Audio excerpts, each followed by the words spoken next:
Punjab radio च वैसे सुन रहे सारे ਸਰੋਤਿਆਂ ਨੂੰ ਬਲਵਿੰਦਰ ਕੌਰ ਵੱਲੋਂ ਪਿਆਰ ਭਰੀ ਸਤਿ ਸ਼੍ਰੀ ਅਕਾਲ। ਤੇ ਜੀ ਪ੍ਰੋਗਰਾਮ ਖਬਰ ਤੇ ਨਜ਼ਰ ਵਿੱਚ ਸਾਡੇ ਨਾਲ ਹੋਣਗੇ ਬਲਤੇਜ ਪੰਨਾ ਜੀ, ਦੱਸਣਗੇ ਭਾਰਤ ਵਿੱਚ ਪੰਜਾਬ ਦੇ ਵਿੱਚ ਕੀ ਕੁਛ ਵਾਪਰਿਆ। ਖਬਰਾਂ ਤੋਂ ਪਹਿਲਾਂ ਧੰਨਵਾਦ ਕਰਨਾ ਚਾਹੁੰਦੇ ਸਾਡੇ ਸਪਾਂਸਰ ਦਾ, ਜਿਨ੍ਹਾਂ ਨੇ ਇਸ ਪ੍ਰੋਗਰਾਮ ਨੂੰ ਸਪਾਂਸਰ ਕੀਤਾ, ਸਭ ਤੱਕ ਪਹੁੰਚਾਇਆ।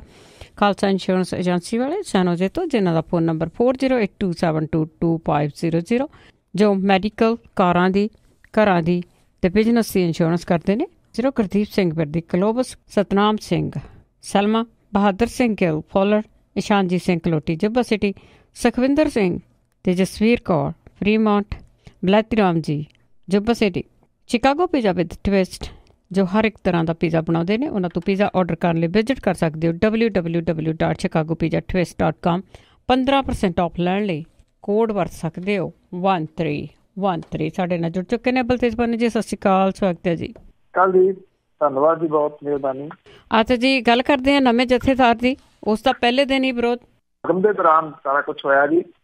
ਹਰਪ੍ਰੀਤ ਸਿੰਘ ਉਹਦੀ ਪਿਛਲੇ ਦਿਨੀ ਜਿਹੜਾ ਜੀ ਅਕਾਲ ਤਖਤ ਤੇ ਜਥੇਦਾਰ ਲਾਏ ਗਏ ਆ, ਔਰ ਇਹ ਗੱਲ ਅਜੇ ਜਿਹੜੀ ਜੀ ਵੱਡੇ ਪੱਧਰ ਦੇ ਉੱਤੇ ਚੱਲ ਰਹੀ ਆ ਕਿ ਇਹ ਸਾਰਾ ਕੁਛ ਜਿਹੜਾ ਜੀ ਉਹ ਬਦਲੇ ਹੋਏ ਸਿਆਸੀ ਹਾਲਾਤਾਂ ਦੇ ਕਾਰਨ ਕੀਤਾ ਗਿਆ ਆ। ਔਰ ਆਉਂਦੇ ਦਿਨਾਂ ਦੇ ਦੌਰਾਨ ਜਦੋਂ 14 ਦਸੰਬਰ ਨੂੰ ਅਕਾਲੀ ਦਲ ਦਾ ਜਿਹੜਾ ਸਥਾਪਨਾ ਦਿਵਸ ਹੈ, ਉਸ ਬਾਦਲ ਪਰਿਵਾਰ ਔਰ ਅਕਾਲੀ ਦਲ ਬਾਦਲ ਦੇ ਜਿਹੜੇ ਆਗੂ ਆ ਉਹ ਅਕਾਲ ਤਖਤ ਤੇ ਪੇਸ਼ ਹੋ ਸਕਦੇ ਆ। ਇਹਦੀ ਸੰਭਾਵਨਾ ਜਿਹੜੀ ਵੱਡੇ ਪੱਧਰ ਦੇ ਉੱਤੇ ਚੱਲ ਰਹੀ ਹੈ। ਉਸ ਤੋਂ ਪਹਿਲਾਂ ਇਹ ਝਟਕਾ ਜਿਹੜਾ ਜੀ ਉਹ ਕਿਹਾ ਜਾ ਸਕਦਾ ਹੈ ਕਿ ਅਕਾਲ ਤਖਤ ਤੇ ਲਾਏ ਗਏ ਕਾਰਜਕਾਰੀ ਜਥੇਦਾਰ ਗਿਆਨੀ ਹਰਪ੍ਰੀਤ ਸਿੰਘ ਨੂੰ ਪਹਿਲੇ ਦਿਨ ਜਿਹੜੇ ਸੀਗੇ ਜੀ ਗਰਮ ਦਲੀਆਂ ਦੇ ਵਿਰੋਧ ਦਾ ਸਾਹਮਣਾ ਜਿਹੜਾ ਸੀ ਉਹ ਕਰਨਾ ਪਿਆ। ਅੰਮ੍ਰਿਤਸਰ ਦੇ ਵਿੱਚ ਜੀ ਅਕਾਲ ਤਖਤ ਦੇ ਨੇੜੇ ਬੇਅੰਤ ਸਿੰਘ ਹੋਰਾਂ ਦੇ ਸ਼ਹੀਦੀ ਦਿਹਾੜੇ ਸੰਬੰਧੀ ਕਰਾਏ ਗਏ ਅਖੰਡ ਪਾਠ ਦੇ ਭੋਗ ਸਮੇਂ ਦੋ ਜਿਹੜੇ ਗਰਮ ਦਲੀਏ ਸੀਗੇ ਜੀ, ਉਹਨਾਂ ਨੇ ਜਥੇਦਾਰ ਕੋਲੋਂ ਸਰੋਪਾ ਲੈਣ ਤੋਂ ਇਹ ਕਹਿ ਕੇ ਨਾ ਕਰਤੀ ਕਿ ਉਹ ਇੱਕ ਧਿਰ ਦੇ ਵੱਲੋਂ ਥਾਪੇ ਹੋਏ ਜਥੇਦਾਰ ਨੂੰ ਮਾਨਤਾ ਨਹੀਂ ਜਿਹੜਾ ਜੀ ਦਿੰਦੇ। ਇੱਥੇ ਜਿਹੜੇ ਹਰਪ੍ਰੀਤ ਸਿੰਘ ਹੋਈ ਪਹੁੰਚੇ ਹੋਏ ਸੀਗੇ ਜੀ। ਇਹਦੇ ਦੌਰਾਨ ਜਿਹੜੇ ਸ਼ਹੀਦ ਪਰਿਵਾਰ ਸੀ ਉਹਨਾਂ ਨੂੰ ਸਨਮਾਨਿਤ ਕਰਨ ਦੀ ਕਾਰਵਾਈ ਜਿਹੜੀ ਸ਼ੁਰੂ ਹੋਈ, ਤਾਂ ਉਸ ਵੇਲੇ ਬੇਅੰਤ ਸਿੰਘ ਦੇ ਪਰਿਵਾਰ ਮੈਂਬਰਾਂ ਨੂੰ ਸਰੋਪਾ ਜਿਹੜਾ ਜੀ ਉਹ ਲੈਣ ਦੇ ਵਾਸਤੇ ਕਿਹਾ ਗਿਆ, ਪਰ ਇਹਨਾਂ ਦੇ ਵਿੱਚੋਂ ਕੋਈ ਵੀ ਹਾਜ਼ਰ ਜਿਹੜਾ ਸੀ ਉਹ ਨਹੀਂ ਹੋਇਆ। ਦਲ ਖਾਲਸਾ ਦੇ ਆਗੂ ਜਿਹੜੇ ਸੀ ਕੰਵਰਪਾਲ ਸਿੰਘ ਤੇ ਸ਼੍ਰੋਮਣੀ ਅਕਾਲੀ ਦਲ ਅੰਮ੍ਰਿਤਸਰ ਦੇ ਜਰਨੈਲ ਸਿੰਘ ਖੀਰਾ ਨੂੰ ਜਿਹੜਾ ਸੀਗਾ ਜੀ ਬੇਅੰਤ ਸਿੰਘ ਦੇ ਪਰਿਵਾਰ ਦੇ ਆਧਾਰ ਤੇ ਸਰੋਪਾ ਲੈਣ ਦੇ ਵਾਸਤੇ ਸੱਦਿਆ ਗਿਆ, ਪਰ ਉਹਨਾਂ ਨੇ ਇਹ ਕਹਿ ਕੇ ਨਾ ਕਰਤੀ ਕਿ ਉਹ ਇਹਨਾਂ ਨੂੰ ਜਥੇਦਾਰ ਵਜੋਂ ਮਾਨਤਾ ਨਹੀਂ ਦਿੰਦੇ ਤੇ ਸਮਾਗਮ ਦੇ ਵਿੱਚੋਂ ਜਿਹੜਾ ਸੀਗਾ ਜੀ ਉਹ ਵਾਪਸ ਪਰਤ ਗਏ। ਇਹਦੇ ਸੰਬੰਧੀ ਇਹਨਾਂ ਨੇ ਇਹ ਗੱਲ ਕਹੀ ਕਿ ਨਵੇਂ ਬੜੇ ਕਾਰਜਕਾਰੀ ਜਥੇਦਾਰ ਨੂੰ ਉਸੇ ਧਿਰ ਦੇ ਵੱਲੋਂ ਨਿਯੁਕਤ ਕੀਤਾ ਗਿਆ ਜਿਹਨੇ ਪਹਿਲਾਂ ਜਥੇਦਾਰ ਨਿਯੁਕਤ ਕੀਤੇ ਤੇ ਉਹਨਾਂ ਦੇ ਉੱਤੇ ਦਬਾਅ ਪਾ ਕੇ ਆਪਣੇ ਮਨ ਚਾਹੁੰਦੇ ਹੁਕਮਨਾਮੇ ਜਿਹੜੇ ਸੀ ਉਹ ਜਾਰੀ ਕਰਵਾਏ, ਜਿਨ੍ਹਾਂ ਕਰਕੇ ਸਿੱਖ ਕੌਮ ਨੂੰ ਸ਼ਰਮਸਾਰ ਜਿਹੜਾ ਵੀ ਹੋਣਾ ਪਿਆ। ਉਹਨਾਂ ਨੇ ਕਿਹਾ ਕਿ ਜਥੇਦਾਰ ਦੇ ਨਹੀਂ ਬਲਕਿ ਸਿਸਟਮ ਦੇ ਵਿਰੋਧ ਦੇ ਵਿੱਚ ਨੇ, ਜਿਹੜਾ ਕਿ ਆਪਣੇ ਮਫਾਦਾਂ ਲਈ ਅਕਾਲ ਤਖਤ ਦੀ ਦੁਰਵਰਤੋਂ ਜਿਹੜੀ ਹੈ ਜੀ ਉਹ ਕਰ ਰਿਹਾ।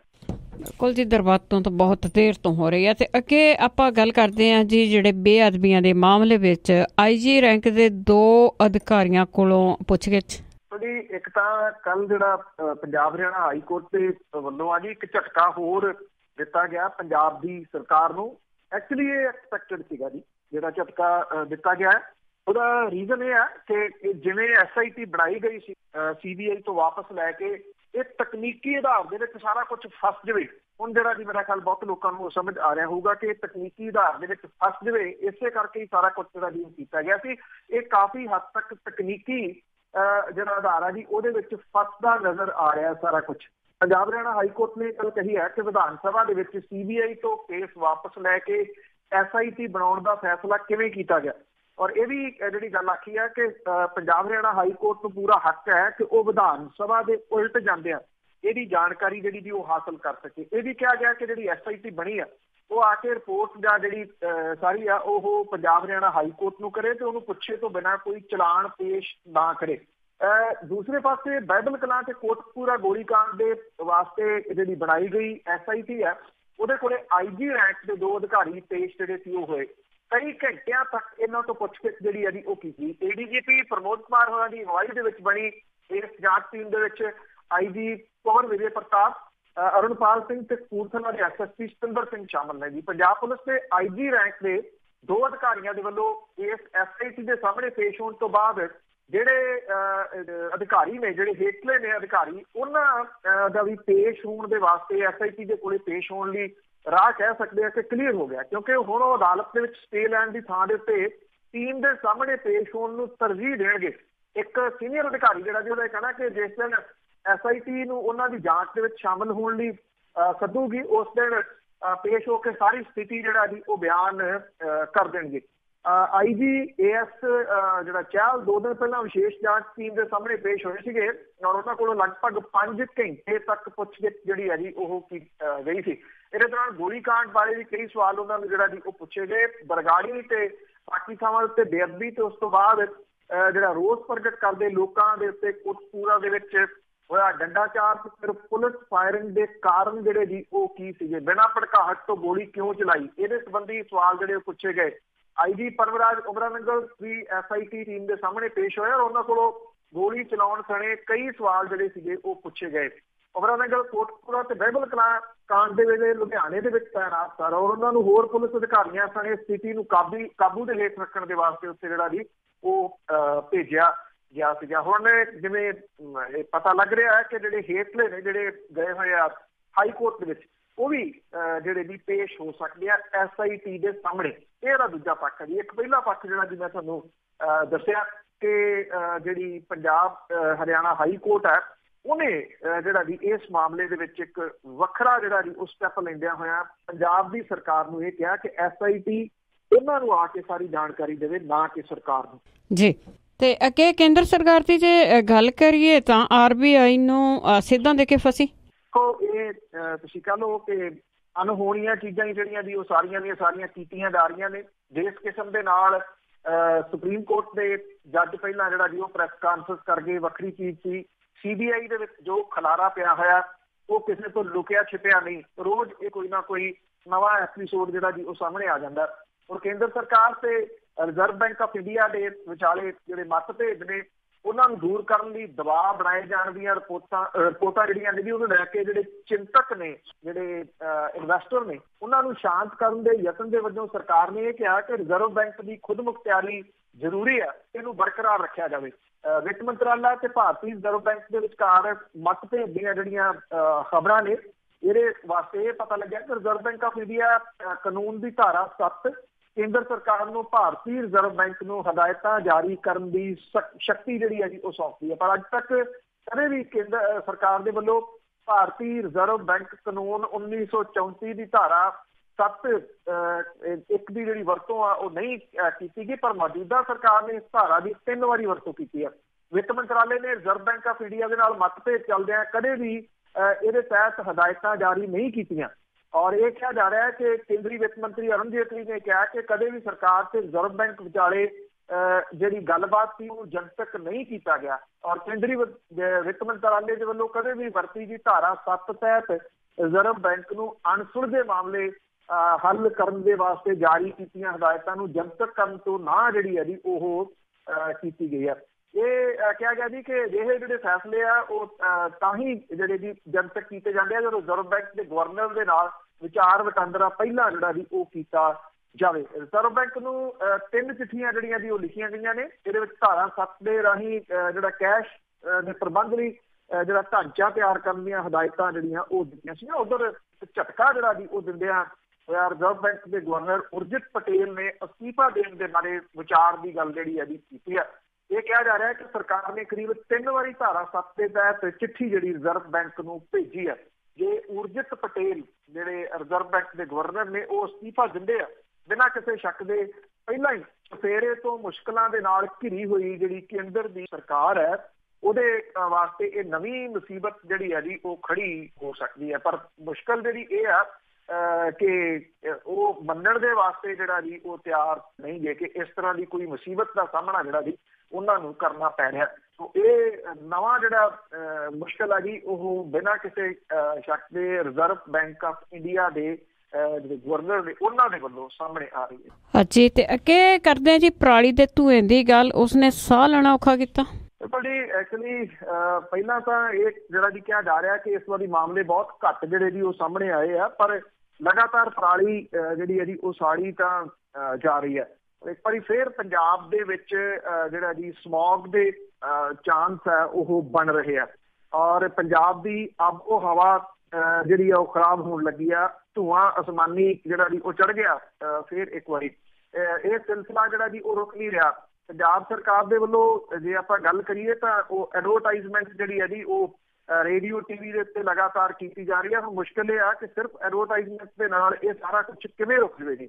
ਪੰਜਾਬ ਪੋਲਿਊਸ਼ਨ ਕੰਟਰੋਲ ਬੋਰਡ ਜਿਹੜਾ ਜੀ ਉਹ ਆਪਣੇ ਅੰਕੜੇ ਜਾਰੀ ਕਰੀ ਜਾਂਦਾ। ਉਹ ਕਹਿੰਦਾ ਹੈ ਕਿ ਹੁਣ ਤੱਕ 15,042 ਕੇਸ ਸਾਹਮਣੇ ਆ ਚੁੱਕੇ ਆ। ਪਟਿਆਲਾ ਡਿਸਟ੍ਰਿਕਟ ਜਿਹੜਾ ਕਿ ਮੁੱਖ ਮੰਤਰੀ ਦਾ ਡਿਸਟ੍ਰਿਕਟ ਹੈ, ਇਹਦੇ ਵਿੱਚ 1700 ਤੋਂ ਉੱਤੇ ਕੇਸ ਜਿਹੜੇ ਆ ਜੀ ਉਹ ਸਾਹਮਣੇ ਆ ਚੁੱਕੇ ਆ। ਫਿਰੋਜ਼ਪੁਰ ਜ਼ਿਲ੍ਹੇ ਦੇ ਵਿੱਚ ਸਭ ਤੋਂ ਵੱਧ ਥਾਵਾਂ ਦੇ ਉੱਤੇ ਇੱਕ ਦਿਨ ਦੇ ਵਿੱਚ ਜਿਹੜੀ ਆ ਜੀ ਉਹ 157 ਥਾਵਾਂ ਤੇ ਅੱਗ ਲਾਈ ਗਈ। ਹੁਣ ਤੱਕ ਫਿਰੋਜ਼ਪੁਰ ਡਿਸਟ੍ਰਿਕਟ ਦੇ ਵਿੱਚ 1866 ਅੱਗ ਲਾਉਣ ਦੇ ਕੇਸ ਜਿਹੜੇ ਜੀ ਉਹ ਸਾਹਮਣੇ ਆ ਚੁੱਕੇ ਆ। ਪਠਾਨਕੋਟ ਤੇ ਰੂਪਨਗਰ ਦੇ ਵਿੱਚ ਵੀ ਕੇਸ ਜਿਹੜੇ ਜੀ ਉਹ ਸਾਹਮਣੇ ਬਹੁਤ ਘੱਟ ਆਏ ਆ। ਤਰਨਤਾਰਨ ਦੇ ਵਿੱਚ ਹੁਣ ਤੱਕ 1743 ਅੱਗ ਲਾਉਣ ਦੇ ਕੇਸ ਜਿਹੜੇ ਉਹ ਸਾਹਮਣੇ ਆਏ ਆ। 9000 ਤੋਂ ਵੱਧ ਕੇਸ ਹੁਣ ਤੱਕ ਪੰਜਾਬ ਦੇ ਵਿੱਚ ਅੱਗ ਲਾਉਣ ਦੇ ਜਿਹੜੇ ਜੀ ਉਹ ਸਾਹਮਣੇ ਆ ਚੁੱਕੇ ਹੋਏ ਆ। ਸਭ ਤੋਂ ਵੱਧ ਇਹ ਮਾਲਵੇ ਦੇ ਵਿੱਚ ਜ਼ਿਆਦਾ ਜਿਹੜੇ ਜੀ ਕੇਸ ਸਾਹਮਣੇ ਆ ਰਹੇ ਆ। ਹਰ ਸਾਲ ਪਰਾਲੀ ਨੂੰ ਅੱਗ ਲਾਉਣ ਦਾ ਮਾਮਲਾ ਜਿਹੜਾ ਜੀ ਉਹ ਭਖਦਾ। ਪੰਜਾਬ ਸਰਕਾਰ ਨੇ ਹੈਪੀਸੀਡਰ, ਮਲਚਰ ਤੇ ਪਲਟਾਵੇਂ ਹਲਾਂ ਦੀ ਸਬਸਿਡੀ ਦੇਣ ਦਾ ਐਲਾਨ ਤਾਂ ਕੀਤਾ, ਪਰ ਛੋਟੇ ਕਿਸਾਨ ਜਿਹੜੇ ਕਹਿੰਦੇ ਆ ਮਹਿੰਗੇ ਭਾਅ ਦੀ ਮਸ਼ੀਨਰੀ ਉਹਨਾਂ ਦੇ ਹਿੱਸੇ ਨਹੀਂ ਆਉਂਦੀ ਤੇ ਨਾ ਹੀ ਉਹਨਾਂ ਨੂੰ ਜਿਹੜੀ ਹੈ ਜੀ ਉਹ ਸਬਸਿਡੀ ਮਿਲਦੀ ਹੈ। ਇਹ ਰਿਐਲਿਟੀ ਜਿਹੜਾ ਕੇਂਦਰ ਦੀ ਸਰਕਾਰ ਨੇ ਪੈਸਾ ਦਿੱਤਾ ਇਹਨਾਂ ਮਸ਼ੀਨਾਂ ਦੇ ਉੱਤੇ ਜਿਹੜੀ ਸਬਸਿਡੀ ਦੇਣ ਦੇ ਵਾਸਤੇ, ਹੈਰਾਨੀ ਵਾਲੀ ਗੱਲ ਇਹ ਆ ਕਿ ਹਰ ਸਾਲ ਇੰਨੀ ਪਰਾਲੀ ਸੁੱਕਦੀ ਆ, ਹਰ ਸਾਲ ਇੰਨਾ ਰੌਲਾ ਜਿਹੜਾ ਜੀ ਪੈਂਦਾ, ਉਹ ਜਿਹੜਾ ਪੈਸਾ ਆ ਉਹ ਵੰਡਿਆ ਨਹੀਂ ਜਾ ਸਕਿਆ। ਅੱਧਾ ਮਸੀ ਜਿਹੜਾ ਜੀ ਉਹ ਵੰਡਿਆ ਗਿਆ, ਜਿਹੜਾ ਕਿ ਵੱਖ-ਵੱਖ ਜਿਹੜੀਆਂ ਮਸ਼ੀਨਾਂ ਨੇ ਉਹਨਾਂ ਦੇ ਉੱਤੇ ਸਬਸਿਡੀ ਦੇ ਵਾਸਤੇ ਦਿੱਤਾ ਜਾਂਦਾ।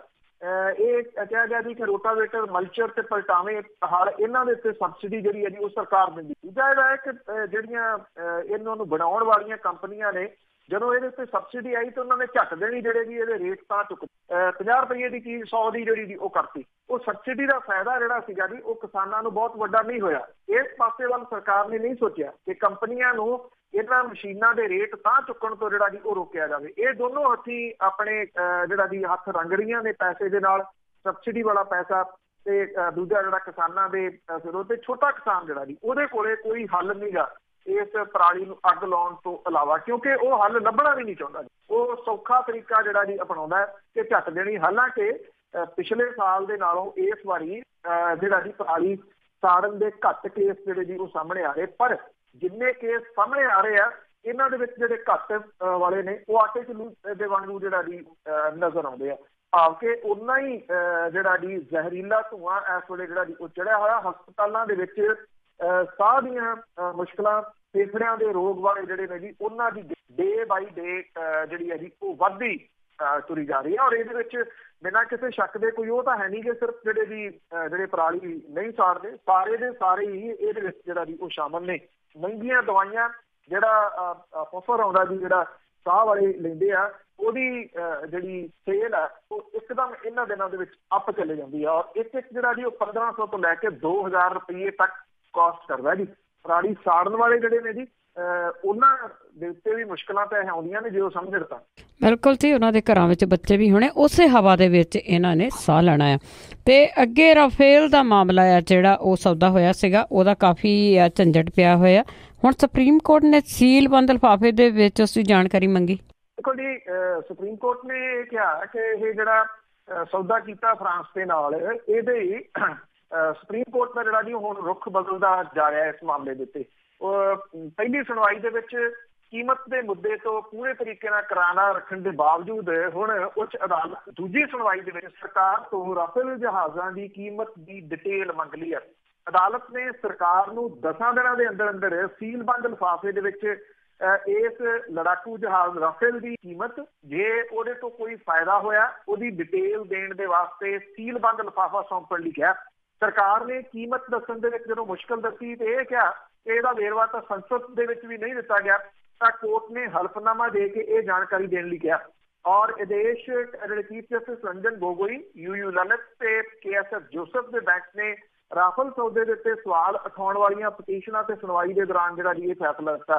ਸੁਪਰੀਮ ਕੋਰਟ ਨੇ ਕਿਹਾ ਕਿ ਸਰਕਾਰ ਨੂੰ ਜਿਹੜੀ ਸੌਦੇ ਦੀ ਪ੍ਰਕਿਰਿਆ ਦੇ ਨਾਲ ਜੁੜਿਆ ਜਿਹੜਾ ਵੇਰਵਾ ਜਨਤਕ ਕੀਤਾ ਜਾ ਸਕਦਾ ਹੈ ਉਹ ਪਟੀਸ਼ਨ ਕਰਤਾਵਾਂ ਤੇ ਸੰਬੰਧਿਤ ਧਿਰਾਂ ਨੂੰ ਵੀ ਦਿੱਤਾ ਜਾਵੇ। ਭਾਰਤੀ ਆਫਸੈਟ ਪਾਰਟਨਰ ਦੇ ਬਾਰੇ ਦੇ ਵਿੱਚ ਜਿਹੜਾ ਵੇਰਵਾ ਜਨਤਕ ਕੀਤਾ ਜਾ ਸਕਦਾ ਹੈ ਉਹ ਵੀ ਪਟੀਸ਼ਨ ਕਰਤਾਵਾਂ ਨੂੰ ਦਿੱਤਾ ਜਾਵੇ। ਕੋਰਟ ਨੇ ਕਿਹਾ ਇਹਨਾਂ ਵੇਰਵਿਆਂ ਦੇ ਵਿੱਚ ਜੇ ਕੋਈ ਚੀਜ਼ਾਂ ਨੀਤੀਗਤ ਤੇ ਗੁਪਤ ਨੇ ਤਾਂ ਉਹ ਫਿਲਹਾਲ ਸਿਰਫ ਅਦਾਲਤ ਨੂੰ ਦਿੱਤੀਆਂ ਜਾਣ। ਅਦਾਲਤ ਨੇ ਮਾਮਲੇ ਦੀ ਸੁਣਵਾਈ 14 ਨਵੰਬਰ ਦੇ ਉੱਤੇ ਜਿਹੜੀ ਹੈ ਜੀ ਉਹ ਪਾਈ ਹੈ।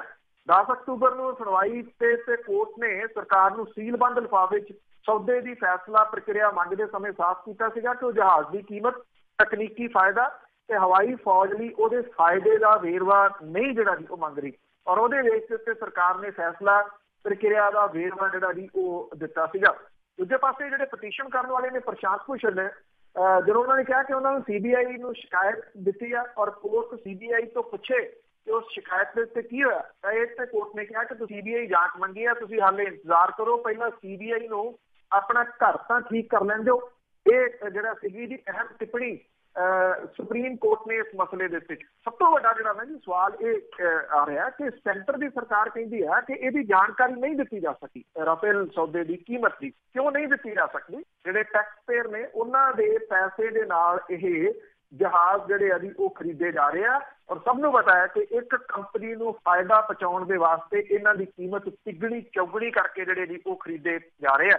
ਔਰ ਇਸ ਮਸਲੇ ਦੇ ਵਿੱਚ ਕੇਂਦਰ ਦੀ ਸਰਕਾਰ ਖਾਸ ਤੌਰ ਦੇ ਉੱਤੇ ਪ੍ਰਧਾਨ ਮੰਤਰੀ ਵੀ ਫਸ ਰਹੇ ਨੇ ਜੀ, ਜਿਹਦੇ ਕਰਕੇ ਉਹ ਲਗਾਤਾਰ ਆ ਰਹੇ ਆ ਕਿ ਇਸ ਮਸਲੇ ਦੇ ਉੱਤੇ ਕੁਝ ਦੱਸਣਾ ਨਾ ਪਵੇ। ਪਰ ਹੁਣ ਸੁਪਰੀਮ ਕੋਰਟ ਦੇ ਵੱਲੋਂ ਅਪਣਾਏ ਇਸ ਰੁਖ ਦੀ ਵਜ੍ਹਾ ਕਰਕੇ ਬਹੁਤ ਔਖਾ ਹੋ ਜਾਊਗਾ ਕਿ ਇਹ ਨਾ ਦੱਸਿਆ ਜਾਵੇ। ਕਿਵੇਂ ਹੋ ਸਕਦਾ ਕਿ ਨਾ ਦੱਸਿਆ? ਬਿਲਕੁਲ ਦੱਸਣਾ ਤੇ ਪਊ। ਤੇ ਅੱਗੇ ਆਪਾਂ ਮੋਦੀ ਦੀ ਗੱਲ ਕਰੀਏ। ਵੈਸੇ ਇੱਥੇ ਦੇ ਜਿੰਨੇ ਵੀ ਲੀਡਰ ਹੈਗੇ ਆ ਉਹ ਇੱਕ ਦੂਜੇ ਤੇ ਨਿਸ਼ਾਨੇ ਸਾਧਦੇ ਰਹਿੰਦੇ ਆ, ਕੰਮ ਦੀ ਗੱਲ ਕੋਈ ਨਹੀਂ ਕਰਦੇ। ਹੁਣ ਮੋਦੀ ਨੇ ਰਾਹੁਲ ਗਾਂਧੀ ਤੇ ਨਿਸ਼ਾਨੇ ਸਾਧੇ। ਇਹ ਕਹਿ ਲਓ ਕਿ ਇੱਕ ਕਿਸਮ ਦੇ ਨਾਲ ਲੋਕਾਂ ਨੂੰ ਉਲਝਾਈ ਰੱਖਣ ਦੇ ਤਰੀਕੇ ਜਿਹੜੇ ਜੀ ਕੁਛ ਬੋਲੀ ਜਾਵੇ, ਦੂਜਾ ਜਿਹੜਾ ਜੀ ਕੁਛ ਬੋਲੀ ਜਾਵੇ।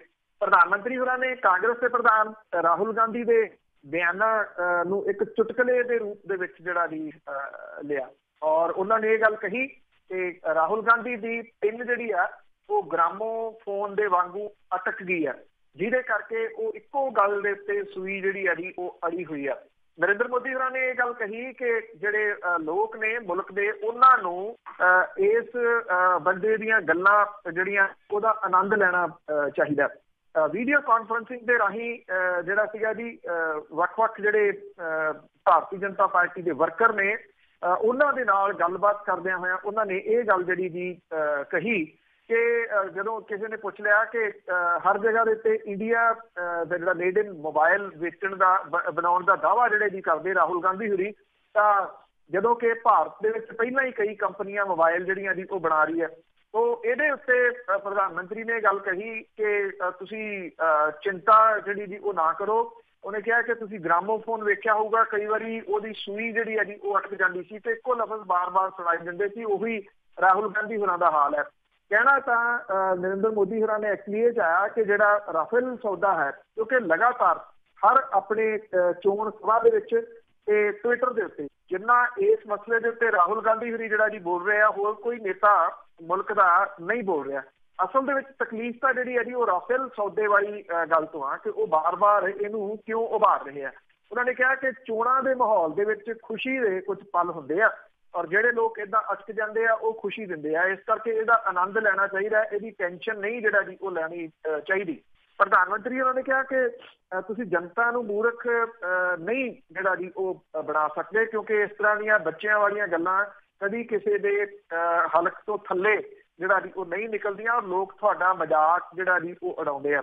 ਪ੍ਰਧਾਨ ਮੰਤਰੀ ਨੇ ਵੀ ਪੁੱਛਿਆ ਕਿ ਕੀ ਮੋਬਾਇਲ ਫੋਨ ਜਿਹੜਾ ਜੀ ਇਹ 2014 ਤੋਂ ਬਾਅਦ ਬਣਨਾ ਸ਼ੁਰੂ ਹੋਇਆ। ਉਹਨਾਂ ਨੇ ਕਿਹਾ ਕਿ 14 ਤੋਂ ਪਹਿਲਾਂ ਵੀ ਮੋਬਾਇਲ ਸੀਗੇ, ਔਰ ਕਾਂਗਰਸ ਨੇ ਇੰਨੇ ਸਾਲਾਂ ਤੱਕ ਰਾਜ ਕੀਤਾ, ਪਰ ਉਹਦੇ ਦੌਰਾਨ ਭਾਰਤ ਦੇ ਵਿੱਚ ਸਿਰਫ 2 ਮੋਬਾਇਲ ਫੈਕਟਰੀਆਂ ਲੱਗੀਆਂ, ਪਰ ਅੱਜ ਦੇਸ਼ ਦੇ ਵਿੱਚ 100 ਤੋਂ ਜ਼ਿਆਦਾ ਕੰਪਨੀਆਂ ਜਿਹੜੀਆਂ ਉਹ ਮੋਬਾਇਲ ਮੈਨੂਫੈਕਚਰਿੰਗ ਜਿਹੜਾ ਜੀ ਉਹ ਕਰ ਰਹੀਆਂ ਨੇ। ਉਹਨਾਂ ਨੇ ਵੀ ਕਿਹਾ ਕਿ ਵਿਕਾਸ ਤੇਜ਼ ਗਤੀ ਦੇ ਨਾਲ ਵਿਕਾਸ ਜਿਹੜਾ ਇਹੀ ਭਾਜਪਾ ਦਾ ਏਜੰਡਾ, ਔਰ ਭਾਜਪਾ ਇਕੱਲੀ ਪਾਰਟੀ ਹੈ ਜਿਹੜੀ ਕਿ ਵਿਕਾਸ ਦੇ ਉੱਤੇ ਜਿਹੜਾ ਜੀ ਲੜ ਰਹੀ ਹੈ। ਵੈਸੇ ਇਹ ਇੱਕ ਪੈਟਵਰਡ ਜਿਹਾ ਹੀ ਹੋ ਗਿਆ ਜੀ ਕਿ ਜਿਹੜੀ ਪਾਰਟੀ ਰਾਜ ਕਰ ਰਹੀ ਚੋਣ ਲੜਦੀ ਹੈ ਜੀ ਉਹ ਇੱਕੋ ਹੀ ਕਹਿੰਦੀ ਹੈ ਕਿ ਅਸੀਂ ਤਾਂ ਵਿਕਾਸ ਦੇ ਮੁੱਦੇ ਦੇ ਉੱਤੇ ਜਿਹੜਾ ਜੀ ਉਹ ਚੋਣ ਲੜ ਰਹੇ ਹਾਂ, ਬਾਕੀ ਵਿਕਾਸ ਦੇ ਮੁੱਦੇ ਦੇ ਉੱਤੇ ਚੋਣ ਜਿਹੜੀ ਆ ਉਹ ਨਹੀਂ ਲੜ ਰਹੇ। ਇਹ ਆਪਣੇ ਆਪ ਦੇ ਵਿੱਚ ਇੱਕ ਸਵਾਲ ਹੀ ਹੈ ਜੀ। ਤਕਰੀਬਨ ਜੇ ਆਪਾਂ ਪੰਜਾਬ ਦੀ ਗੱਲ ਕਰੀਏ ਤੇ ਪੰਜਾਬ ਦੇ ਵਿੱਚ ਵੀ ਜਿਹੜਾ ਜਦੋਂ ਦੇਖਿਆ ਹੋਊਗਾ ਕਿ ਇੱਕੋ ਗੱਲ ਜਿਹੜੀ ਜੀ ਵਾਰ-ਵਾਰ ਕਹੀ ਜਾ ਰਹੀ ਸੀ, ਅਸੀਂ ਵਿਕਾਸ ਦੇ ਮੁੱਦੇ ਦੇ ਉੱਤੇ ਜਿਹੜਾ ਜੀ ਚੋਣ ਲੜ ਰਹੇ ਹਾਂ। ਉਹ ਵਿਕਾਸ ਜਿਹੜਾ ਨਾ ਜੀ ਉਹ ਐਕਚੁਅਲੀ ਕਾਗਜ਼ਾਂ ਦੇ ਵਿੱਚ ਬਹੁਤਾ ਜਿਹੜਾ ਜੀ ਉਹ ਨਜ਼ਰ ਆਉਂਦਾ, ਅਦਰਵਾਈਜ਼ ਉਹ ਨਜ਼ਰ ਨਹੀਂ ਆਉਂਦਾ, ਕਿਉਂਕਿ ਜਿਹੜਾ ਸਰਕਾਰ ਦੇ ਵਿੱਚ ਹੁੰਦਾ, ਜਿਹੜਾ ਪਾਵਰ ਦੇ ਵਿੱਚ ਹੁੰਦਾ, ਉਹਨੂੰ ਹੀ ਉਹ ਵਿਕਾਸ ਨਜ਼ਰ ਆਉਂਦਾ। ਕਈ ਤਰ੍ਹਾਂ ਦਾ ਵਿਕਾਸ ਆ, ਘੁਟਾਲਿਆਂ ਦਾ ਵਿਕਾਸ ਬਹੁਤ ਕੀਤਾ ਜੀ, ਪੈਸਾ ਇੱਧਰ ਉੱਧਰ ਕਰਨੇ ਦਾ। ਤੇ ਅੱਗੇ ਜੇ ਹੁਣ ਨਸ਼ਿਆਂ ਦੀ ਸ਼ਰਾਬ ਦੀ ਗੱਲ ਕਰੀਏ ਤਾਂ ਹੁਣ ਆਨਲਾਈਨ ਵਿਕਣ ਲੱਗੀਆਂ ਭੱਠੀਆਂ। ਇਹ ਡਿਜੀਟਲ ਹੈ ਜੀ ਸਾਰਾ ਕੁਛ, ਔਰ ਸ਼ਰਾਬ ਕੱਢਣੀ ਜਾਂ ਵੇਚਣੀ ਗੈਰ ਕਾਨੂੰਨੀ ਹੈ। ਪਰ ਇੱਕ ਨਵੀਂ ਜਿਹੜੀ ਜੀ ਉਹ ਸੱਚਾਈ ਹੈ ਕਿ ਇਹ ਸ਼ਰਾਬ ਕੱਢੀ ਵੀ ਜਾਂਦੀ ਹੈ। ਸ਼ਰਾਬ ਮਹਿੰਗੀ ਹੋ ਗਈ, ਇਸ ਕਰਕੇ ਇਹ ਕਿਹਾ ਜਾਂਦਾ ਹੈ ਕਿ ਪਿੰਡਾਂ ਥਾਵਾਂ ਦੇ ਉੱਤੇ ਤਾਂ ਜ਼ਿਆਦਾ ਜਿਹੜੀ ਹੈ ਜੀ ਇਹ ਨਿਕਲ ਲੱਗੀ ਹੈ। ਧੜੱਲੇ ਦੇ ਨਾਲ ਕੱਢੀ ਵੀ ਜਾਂਦੀ ਹੈ, ਧੜੱਲੇ ਦੇ ਨਾਲ ਵਿਕਦੀ ਵੀ ਹੈ। ਔਰ ਜਿਹੜੀਆਂ ਆਨਲਾਈਨ ਸਮਾਨ ਵੇਚਣ ਵਾਲੀਆਂ ਜਿਹੜੀਆਂ ਕੰਪਨੀਆਂ ਨੇ, ਉਹਨਾਂ ਨੂੰ ਵੀ ਪਤਾ ਜੀ ਕਿ ਸਮਾਨ ਕਿਹੜਾ ਵਿਕਦਾ, ਉਹਨਾਂ ਨੇ ਫਿਰ ਉਹ ਲਿਆਉਣਾ ਹੁੰਦਾ। ਤੇ ਸ਼ਰਾਬ ਕੱਢਣ ਵਾਲੀਆਂ ਜਿਹੜੀਆਂ ਭੱਠੀਆਂ ਨੇ ਆਨਲਾਈਨ ਹੁਣ ਮਿਲਣੀਆਂ ਸ਼ੁਰੂ ਹੋ ਗਈਆਂ ਨੇ। ਆਨਲਾਈਨ ਕੰਪਨੀਆਂ ਦੇ ਵੱਲੋਂ ਘਰ ਬੈਠਿਆਂ ਸ਼ਰਾਬ ਦੀ ਭੱਠੀ ਖਰੀਦਣ ਲਈ ਜਿਹੜੇ ਇਸ਼ਤਿਹਾਰ ਨੇ ਉਹ ਘਰ ਦੀ ਕੱਢੀ ਪੀਣ ਦੇ ਸ਼ੌਕੀਨ ਜਿਹੜੇ ਆ ਜੀ ਉਹ ਆਰਡਰ ਕਰਕੇ ਭੱਠੀਆਂ ਮੰਗਵਾ ਵੀ ਰਹੇ ਆ। ਇਹ ਜਿਹੜੀਆਂ ਭੱਠੀਆਂ ਨੇ ਜੀ ਇਹ ਆਨਲਾਈਨ ਮਿਲ ਰਹੀਆਂ ਨੇ। ਔਰ ਜਿਹੜੀ ਇਹ ਆਨਲਾਈਨ ਕਰਨ ਵਾਲੀਆਂ ਜਿਹੜੀ ਮਸ਼ਹੂਰੀ ਆ ਕੰਪਨੀਆਂ ਦੀ, ਉਹ ਵਿਦ ਫੋਟੋ ਦੇ ਇਹਨਾਂ ਦੇ ਉੱਤੇ ਜਿਹੜੀ ਆ ਜੀ ਉਹ ਆ ਰਹੀ ਆ। ਇਹ ਪ੍ਰਸਿੱਧ ਕੰਪਨੀਆਂ ਨੇ ਜਿਹੜੀਆਂ ਨਜਾਇਜ਼ ਸ਼ਰਾਬ ਕੱਢਣ ਵਾਲੀਆਂ ਭੱਠੀਆਂ ਵੇਚ ਰਹੀਆਂ ਨੇ। ਆਨਲਾਈਨ ਕੰਪਨੀਆਂ ਦੀਆਂ ਜਿਹੜੀਆਂ ਭੱਠੀਆਂ ਨੇ ਦੇਸੀ ਭੱਠੀਆਂ ਦੇ ਨਾਲੋਂ ਹਟ ਕੇ ਇਹ ਛੋਟੀਆਂ ਹਾਈਟੈਕ ਨੇ। ਔਰ ਇਹ ਭੱਠੀ ਜਿਹੜੀ ਸਟੇਨਲੈਸ ਸਟੀਲ ਦੀ ਲੀਟਰਾਂ ਦੇ ਅਨੁਸਾਰ 13 ਤੋਂ 30 ਹਜ਼ਾਰ ਤੱਕ ਹੈ। ਔਰ ਇੱਕ ਸਾਈਡ ਤੇ ਭੱਠੀਆਂ ਤਿੰਨ ਡਿਫਰੈਂਟ ਜਿਹੜਾ ਸਾਈਜ਼ ਦੇ ਵਿੱਚ 12 ਲੀਟਰ ਵਾਲੀ, 20 ਲੀਟਰ ਵਾਲੀ ਤੇ 45 ਲੀਟਰ ਵਾਲੀ ਜਿਹੜੀ ਹੈ ਉਹ ਵਿਖਾਈ ਗਈ ਹੈ। ਪੰਜਾਬ ਐਕਸਾਈਜ਼ ਐਕਟ ਦੇ ਮੁਤਾਬਕ ਸ਼ਰਾਬ ਬਣਾਉਣਾ ਗੈਰ ਕਾਨੂੰਨੀ ਹੈ। ਸਰਕਾਰ ਨੇ ਐਕਸਾਈਜ਼ ਐਕਟ ਨੂੰ ਹੋਰ ਸਖਤ ਕੀਤਾ। ਇਹਦੇ ਬਾਵਜੂਦ ਆਨਲਾਈਨ ਸ਼ਰਾਬ ਦੀਆਂ ਭੱਠੀਆਂ ਜਿਹੜੀਆਂ ਜਿੱਥੇ ਸਰਕਾਰ ਦੀ ਜਿਹੜਾ ਕਾਨੂੰਨ ਹੈ ਉਹਦੀਆਂ ਧੱਜੀਆਂ ਜਿਹੜੀਆਂ ਜੀ ਉਹ ਉਡਾ ਰਹੀਆਂ ਨੇ, ਉੱਥੇ ਲੋਕ ਜਿਹੜੇ ਆ ਜੀ ਉਹ ਇਹਨੂੰ ਲਗਾਤਾਰ ਜਿਹੜਾ ਜੀ ਉਹ ਖਰੀਦ ਰਹੇ ਆ। ਜੇ ਆਫਿਸਰਾਂ ਨਾਲ ਗੱਲ ਕਰੀਏ ਤਾਂ ਆਫਿਸਰ ਕਹਿੰਦੇ ਆ ਕਿ ਆਨਲਾਈਨ ਸ਼ਰਾਬ ਦੀ ਭੱਠੀ ਦੀ ਵਿਕਰੀ ਜਿਹੜੀ ਹੈ ਜੀ ਉਹ ਹੋ ਨਹੀਂ ਸਕਦੀ। ਉਹ ਆਪ ਹੈਰਾਨ ਨੇ ਕਿ ਉਹ ਆਨਲਾਈਨ ਕਿਵੇਂ ਜਿਹੜੀ ਹੈ ਜੀ ਇਹ ਮਿਲ ਸਕਦੀ ਹੈ, ਪਰ ਮਿਲ ਰਹੀ ਹੈ। ਤਰੱਕੀਆਂ ਜੀ ਤਰੱਕੀਆਂ। ਤੇ ਅੱਗੇ ਗੱਲ ਕਰਦੇ ਹਾਂ ਪੰਜਾਬੀ ਸੂਬੇ ਨੂੰ ਤੇ ਕੁਰਬਾਨੀਆਂ ਕਰਨ ਵਾਲੇ ਇਸ ਦੇ ਲਈ ਉਹ ਵਿਸਾਰੇ ਗਏ। ਦੇਖੋ ਜੀ ਅੱਜ 1 ਨਵੰਬਰ ਹੈ ਜੀ ਸਾਡੇ ਹੋਈ। ਔਰ ਪੰਜਾਬ ਦਿਵਸ ਜਿਹੜਾ ਜੀ ਪੰਜਾਬੀ ਸੂਬਾ ਦਿਵਸ ਜਿਹੜਾ ਜੀ ਉਹ ਮਨਾਇਆ ਜਾ ਰਿਹਾ। ਇਹ ਕਾਗਜ਼ਾਂ ਪੱਤਰਾਂ ਦੇ ਵਿੱਚ ਹੀ ਜਿਹੜਾ ਜੀ ਉਹ ਮਨਾਇਆ ਜਾਂਦਾ। ਵੈਸੇ ਤਾਂ ਸੂਬੀ ਜਿਹੜੀ ਸੀ ਉਹ ਬਣਾ ਲਈ ਗਈ ਸੀਗੀ, ਪਰ ਜਿਨ੍ਹਾਂ ਲੋਕਾਂ ਨੇ ਕੁਰਬਾਨੀਆਂ ਦਿੱਤੀਆਂ ਉਹ ਵਿਸਾਰ ਦਿੱਤੇ ਗਏ ਜੀ। ਉਹਨਾਂ ਦੇ ਪਰਿਵਾਰਾਂ ਨੂੰ ਸੰਭਾਲਣਾ ਤਾਂ ਬਹੁਤ ਦੂਰ ਦੀ ਗੱਲ ਹੈ ਜੀ, ਉਹਨਾਂ ਦੀਆਂ ਅਸਥੀਆਂ ਤੱਕ ਨਹੀਂ ਸੰਭਾਲੀਆਂ ਗਈਆਂ ਜੀ। ਇਹਨਾਂ ਸ਼ਹੀਦਾਂ ਦੇ ਵਾਰਸ ਹੁਣ ਅਸਥੀਆਂ ਲੱਭ ਰਹੇ ਆ ਜੀ। ਸ਼੍ਰੋਮਣੀ ਅਕਾਲੀ ਦਲ ਨੇ ਇਹਨਾਂ ਸ਼ਹੀਦਾਂ ਦੇ ਪਰਿਵਾਰਾਂ ਦੀ ਕਦੇ ਬਾਂਹ ਨਹੀਂ ਫੜੀ। ਸ਼੍ਰੋਮਣੀ ਕਮੇਟੀ ਨੇ ਅਸਥੀਆਂ ਵਾਲੇ ਲੋਕਰ ਜਿਹੜੇ ਸੀਗੇ ਜੀ ਉਹ ਕਬਾੜ 'ਚ ਵੇਚ ਦਿੱਤੇ ਆ। ਸ਼੍ਰੋਮਣੀ ਕਮੇਟੀ ਦਾ ਉਹ ਅਮਾਨਤਖਾਨਾ ਵੀ ਨਹੀਂ ਰਿਹਾ ਜਿੱਥੇ ਇਹਨਾਂ ਸ਼ਹੀਦਾਂ ਦੀਆਂ ਅਸਥੀਆਂ ਸੀਗੀਆਂ। ਸਾਲ 14 ਦੇ ਵਿੱਚ ਅਮਾਨਤਖਾਨਾ ਰੈਨੋਵੇਸ਼ਨ ਦੀ ਭੇਟ ਚੜ੍ਹ ਗਿਆ। ਪੰਜਾਬੀ ਸੂਬੇ ਦੇ ਮੋਰਚੇ ਦੇ ਦੌਰਾਨ 43 ਸੰਘਰਸ਼ੀ ਜਿਹੜੇ ਯੋਧੇ ਸੀਗੇ ਜੀ ਉਹ ਸ਼ਹੀਦ ਹੋਏ। ਇਹਨਾਂ ਦੇ ਵਿੱਚੋਂ ਚੰਚਲ ਸਿੰਘ, ਜਸਵੰਤ ਸਿੰਘ, ਨਾਜਰ ਸਿੰਘ ਤੇ ਰਣਜੀਤ ਸਿੰਘ 9 ਅਕਤੂਬਰ 1960 ਨੂੰ ਬਠਿੰਡਾ ਜੇਲ੍ਹ ਦੇ ਵਿੱਚ ਪੁਲਿਸ ਦੀ ਗੋਲੀ ਦੇ ਨਾਲ ਮਾਰੇ ਗਏ। 12 ਸ਼ਹੀਦਾਂ ਦੇ ਵਾਰਸਾਂ ਦੀ ਅੱਜ ਤੱਕ ਸ਼ਨਾਖਤ ਹੀ ਨਹੀਂ ਹੋ ਸਕੀ। ਬਠਿੰਡਾ ਜੇਲ੍ਹ ਦੇ ਵਿੱਚ ਸ਼ਹੀਦ ਹੋਏ ਯੋਧਿਆਂ ਦੀ ਯਾਦਗਾਰ ਦਾ ਨੀਂਹ ਪੱਥਰ 27 ਫਰਵਰੀ 71 ਨੂੰ ਸੰਤ ਫਤਿਹ ਸਿੰਘ ਹੋਰਾਂ ਨੇ ਰੱਖਿਆ ਸੀ। ਉਦੋਂ ਬਾਅਦ ਅੱਜ ਤੱਕ ਇਹਨਾਂ ਦੀ ਕੋਈ ਯਾਦਗਾਰ ਨਹੀਂ ਉਸਰ ਸਕੀ। ਹੁਣ ਯਾਦਗਾਰ ਦਾ ਸਿਰਫ ਨਕਸ਼ਾ ਹੀ ਬਣ ਸਕਿਆ। ਸਾਬਕਾ ਮੁੱਖ ਮੰਤਰੀ ਪ੍ਰਕਾਸ਼ ਸਿੰਘ ਬਾਦਲ ਨੇ ਹੁਣ ਤੱਕ 19 ਸਾਲ 15 ਦਿਨ ਬਤੌਰ ਮੁੱਖ ਮੰਤਰੀ ਹੁਕੂਮਤ ਸੰਭਾਲੀ ਹੈ, ਪਰ ਉਹਨਾਂ ਦੀ ਨਜ਼ਰ ਸ਼ਹੀਦਾਂ ਦੇ ਵਾਰਸਾਂ ਤੇ ਨਹੀਂ ਪਈ। ਜਦੋਂ ਪੰਜਾਬ ਦਿਵਸ ਆਉਂਦਾ ਤਾਂ ਇਹਨਾਂ ਸ਼ਹੀਦਾਂ ਦੇ ਵਾਰਸਾਂ ਦੇ ਜ਼ਖਮ ਜਿਹੜੇ ਆ ਜੀ ਮੁੜ ਕੇ ਹਰੇ ਹੋ ਜਾਂਦੇ ਆ। ਚੰਚਲ ਸਿੰਘ ਦੇ ਲੜਕੇ ਅਜਾਇਬ ਸਿੰਘ ਉਹ ਕਹਿੰਦਾ ਜੀ ਕਿ 8 ਵਰਿਆਂ ਦਾ ਸੀ ਜਦੋਂ ਉਹਦੇ ਬਾਪੂ ਨੇ ਪੰਜਾਬੀ ਸੂਬੇ ਖਾਤਰ ਜਾਨ ਵਾਰਤੀ। 3 ਸਾਲਾਂ ਮਗਰੋਂ ਮਾਂ ਵੀ ਚਲੇਗੀ। ਜੇਲ੍ਹ ਦੇ ਵਿੱਚ ਸ਼ਹੀਦ ਹੋਏ ਯੋਧਿਆਂ ਦੀਆਂ ਅਸਥੀਆਂ ਅੰਮ੍ਰਿਤਸਰ ਸਥਿਤ ਗੁਰੂ ਰਾਮਦਾਸ ਸਰਾਂ ਦੇ ਅਮਾਨਤਖਾਨੇ 'ਚ ਰੱਖੀਆਂ ਗਈਆਂ ਸੀ, ਜਿਹਨੂੰ ਯਾਦਗਾਰ ਬਣਨ ਤੋਂ ਬਾਅਦ ਉਹਦੇ ਵਿੱਚ ਰੱਖਿਆ ਜਾਣਾ ਸੀ। ਹੁਣ ਦੇਖਿਆ ਤਾਂ ਉੱਥੇ ਅਮਾਨਤਖਾਨਾ ਹੀ ਹੈ ਨਹੀਂ। ਅਜਾਇਬ ਸਿੰਘ ਕਹਿੰਦਾ ਕਿ ਪਤਾ ਲੱਗਿਆ ਕਿ ਅਸਥੀਆਂ ਵਾਲੇ ਲਾਕਰ ਕਬਾੜ ਦੇ ਵਿੱਚ ਵੇਚ ਦਿੱਤੇ ਗਏ ਆ। ਅਕਾਲੀ ਵਜ਼ਾਰਤ ਨੇ ਕਦੇ ਸਾਰ ਨਹੀਂ ਲਈ। ਯਾਦਗਾਰ ਬਣਾਉਣੀ ਤਾਂ ਬਹੁਤ ਦੂਰ ਦੀ ਗੱਲ ਹੈ। ਰਣਜੀਤ ਸਿੰਘ ਜਿਹੜਾ ਮਾਰਿਆ ਗਿਆ ਸੀਗਾ ਜੀ, ਉਹਦੀ ਕੁੜੀ ਜਸਵੀਰ ਕੌਰ ਕਹਿੰਦੀ ਆ ਕਿ ਬਾਪ ਦੀ ਸ਼ਹੀਦੀ ਮਗਰੋਂ ਠੋਕਰਾਂ ਖਾ ਕੇ ਉਹ ਵੱਡੇ ਹੋਏ। ਹੁਣ ਅਸਥੀਆਂ ਬਾਰੇ ਵੀ ਕੋਈ ਕੁਝ ਨਹੀਂ ਦੱਸਦਾ ਕਿ ਉਹ ਕਿੱਥੇ ਗਈਆਂ। ਪੰਜਾਬੀ ਸੂਬੇ ਦੀ 50ਵੀਂ ਵਰ੍ਹੇਗੰਢ ਦੇ ਮੌਕੇ ਦੇ ਉੱਤੇ ਮੁੱਖ ਮੰਤਰੀ ਨੇ ਲੋਈ ਤੇ ਲੱਡੂਆਂ ਦਾ ਡੱਬਾ ਦੇ ਕੇ ਮੋੜ ਦਿੱਤਾ। ਇਵੇਂ ਹੀ ਜਿਹੜੇ ਬਾਕੀ ਸ਼ਹੀਦ ਹੋਏ ਆ ਜੀ, ਉਹ ਇਹ ਕਹਿੰਦੇ ਆ ਕਿ ਸਾਨੂੰ ਇਹ ਵੀ ਨਹੀਂ ਪਤਾ ਕਿ ਮਾਰੇ ਗਏ ਲੋਕਾਂ ਦੀਆਂ ਅਸਥੀਆਂ ਜਿਹੜੀਆਂ ਜੀ ਉਹ ਕਿੱਥੇ ਗਈਆਂ। ਸ਼੍ਰੋਮਣੀ ਗੁਰਦੁਆਰਾ ਪ੍ਰਬੰਧਕ ਕਮੇਟੀ ਦੇ ਪ੍ਰਧਾਨ ਗੋਬਿੰਦ ਸਿੰਘ ਲੌਂਗੋਵਾਲ ਕਹਿੰਦੇ ਆ ਕਿ ਅਸਥੀਆਂ ਬਾਰੇ ਉਹਨਾਂ ਨੂੰ ਕੋਈ ਜਾਣਕਾਰੀ ਨਹੀਂ ਗਈ, ਪਰ ਉਹ ਲੱਭਣਗੇ ਕਿ ਇਹ ਅਸਥੀਆਂ ਗਈਆਂ ਕਿੱਥੇ। ਜਦ ਤੱਕ ਉਹਨਾਂ ਨੇ ਲੱਭ ਕੇ ਲਿਆਉਣਾ ਉਦੋਂ ਤੱਕ ਉਹਨਾਂ ਨੂੰ ਬਦਲ ਦੇਣਾ ਜੀ। ਬਹੁਤ ਬਹੁਤ ਧੰਨਵਾਦ ਬਲਤੇਜ ਪੰਨੂ ਜੀ। ਮਿਹਰਬਾਨੀ ਜੀ, ਧੰਨਵਾਦ ਜੀ, ਸਤਿ ਸ਼੍ਰੀ ਅਕਾਲ ਜੀ। ਤੇ ਸਰੋਤੇ ਸਨ ਬਲਤੇਜ ਪੰਨੂ ਜੋ ਸਾਡੇ ਨਾਲ ਜੁੜਦੇ ਨੇ, ਕਰਦੇ ਨੇ ਖਬਰਾਂ। ਅਗਲੇ ਬੁਲਟਨ ਤੱਕ ਬਲਵਿੰਦਰ ਕੌਰ ਵੱਲੋਂ ਆਪ ਸਭ ਨੂੰ ਹੀ ਪਿਆਰ ਭਰੀ ਸਤਿ ਸ੍ਰੀ ਅਕਾਲ।